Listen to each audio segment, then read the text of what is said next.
70s and going into the early 80s during the military regimes was that the live music industry perished here, collapsed. I mean, we had about 600 bands operating in the country in the 1970s, 60s and 70s, and we had 60 nightclubs in Accra alone playing live music.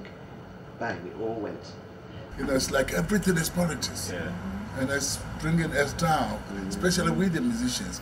We've been under curfew for 3 years, whereas nobody, every night you have to sleep by 6 o'clock. Yeah. It's happened in this country before. What? So kill the music industry. Yeah, and the musicians have to, you know, because if you can't perform here, then they started traveling.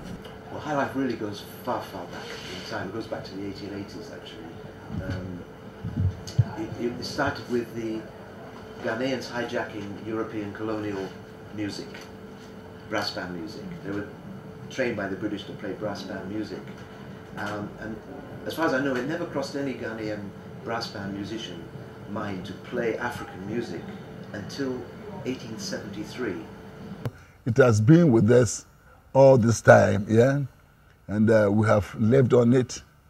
We have make it, you know, we have made it to vibrant music in the world, and so it's popular.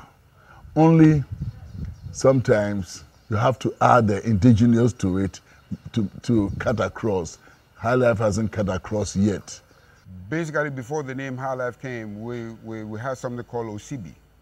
You know, that OCB is what, you know, people, yeah. So when even the band went to, our brothers went to London, they chose that name, OCB. Then they added Sa to it. Sa means dance. So if you want to dance it, you know, that sort of format. So that's how High Life came. And it's got stuck. And still people are calling it High Life. But that's not the original name anyway. Nkrumah tried to change the name High Life back to Usibisa back in 1959, 1960. So he called all the musicians. And everybody agreed we should get rid of the name High Life. It's a European word. And unfortunately, fortunately, the High Life had gone so deep into other African societies like Nigeria, it had gone all over Africa, it was impossible to eradicate the name. You see, for instance, Usibisa, when we came out, we were playing High Life and jazz and all that. But we realized when we formed the group in Europe, we realized that High Life can be lazy a little bit. We can express ourselves energetically, you know.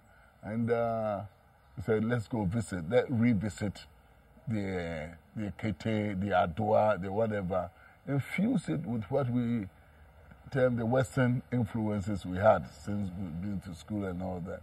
And it worked. And that part, that traditional part, that indigenous part of it caught the eyes of the world, you know, because there's some energy there that High Life don't have.